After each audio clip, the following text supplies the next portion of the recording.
బాబుగారు, మన పార్టీ సంగతి ఏంటో చూడండి. జగన్ పార్టీ వాళ్ళు టికెట్లు ప్రకటించేసుకుంటున్నారు.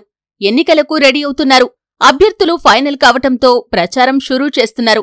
నోటిఫికేషన్ ఎప్పుడు వచ్చినా సై అంటే సై అంటున్నారు. గెలుపోటములు తర్వాత సంగతి. ముందు పార్టీ ముందుకు వెళ్తుందా లేదా అనేది ముఖ్యం కదా. మీరు ఇంతవరకు అభ్యర్థుల ఊస ఎత్తటం లేదు. నియోజకవర్గాల్లో ఒకరికి ముగ్గురు పోటీ అంటున్నారు. తీరా మీరు ఒకరికి ఇస్తే ఎన్నికల నాటికి నిరసనలు, అసంతృప్తులు, వ్యతిరేకులు పెరిగి పార్టీ మునిగిపోతుంది. మీరేంట్రా అంటే ఆపరేషన్ షర్మిల అంటున్నారు. పవన్ కళ్యాణ్ జనసేన అంటున్నారు.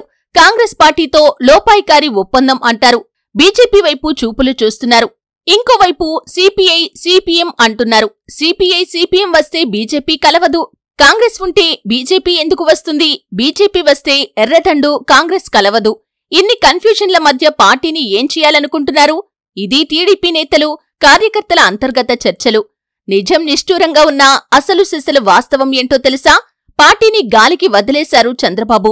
ఏపీ కాంగ్రెస్ పార్టీలోకి షర్మిలను తీసుకురావాలనే లక్ష్యంతో ఉన్నారు. మొన్న బెంగళూరు ఎయిర్పోర్ట్లో డీకే శివకుమార్తో మాట్లాడింది కూడా ఈ విషయంపైనే. ఏపీలో షర్మిల వస్తే 20 నుంచి 25 నియోజకవర్గాల్లో కాంగ్రెస్ పార్టీ 4 నుంచి 5,000 ఓట్లు చీలుస్తుందని, వైఎస్సార్ కాంగ్రెస్ పార్టీకి పడే ఓట్లు చీలతాయని, అది టీడీపీ ప్లస్ అవుతుందనే అంచనాలో ఉన్నారు చంద్రబాబు. ఈ కోణంలోనే షర్మిల ఎంట్రీని అందరికంటే ఎక్కువగా స్వాగతిస్తున్నారు చంద్రబాబు. మరోవైపు జనసేన పార్టీకి నియోజకవర్గాల కేటాయింపుపై క్లారిటీ ఇవ్వటం లేదు. ఆయా నియోజకవర్గాల్లో టీడీపీ వర్సెస్ జనసేన అభ్యర్థుల విషయంలో పోటీ ఉంది. ఎవరికి ఇచ్చినా మిగతా వాళ్లు హర్ట్ అవుతారు. పార్టీకి షాక్ ఇస్తారు.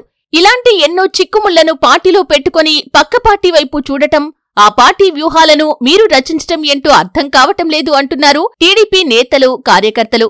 జనసేన పార్టీని చంద్రబాబే చూసుకోవాలి. షర్మిల ఎంట్రీని చంద్రబాబే చూసుకోవాలి.